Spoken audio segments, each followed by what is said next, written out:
So you're saying there was no corruption there at all? No. That's not what I'm saying. That's actually... No, but I want to know what you're saying. You're the leader of the country. You're saying no corruption? No. None? No. There were some boneheaded decisions out of a but local no mass office. Corruption? Not even mass corruption. Not even a smidgen of corruption. You seem to have an understanding, and we seem to have an understanding, and they don't seem to be the same.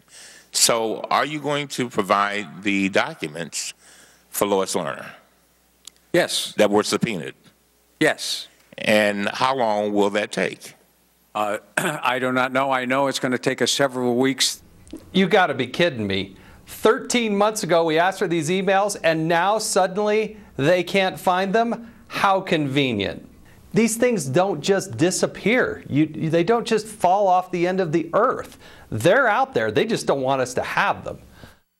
IRS officials blaming a 2011 computer crash of the hard drive for keeping the agency from turning over thousands of emails from 2009 to 2011. Here's what the White House said about this today. Quote, Josh Earnest, it's entirely reasonable because it's the truth and it's fact. And speculation otherwise, I think, is indicative of the kind of conspiracies that are propagated around this story. There is ample evidence to indicate that a good faith effort has been made by the IRS to cooperate with congressional oversight, and the far-fetched skepticism expressed by some Republican members of Congress, I think, is not at all surprising and not particularly believable. Charles. These guys are living on a different planet. They asked for this a year ago. It's now discovered that they are lost. I've seen quotes from computer experts who worked for decades at Microsoft who say that this can absolutely be found. And we already heard from one of the IRS officials a few months ago that all of this stuff is backed up. Now, the idea, here we have Nixon lost 18 minutes. Obama's now lost 2 years of email. And one thing that people don't remember, the second article of impeachment for Richard Nixon was the abuse of the IRS to pursue political enemies. This is a high crime.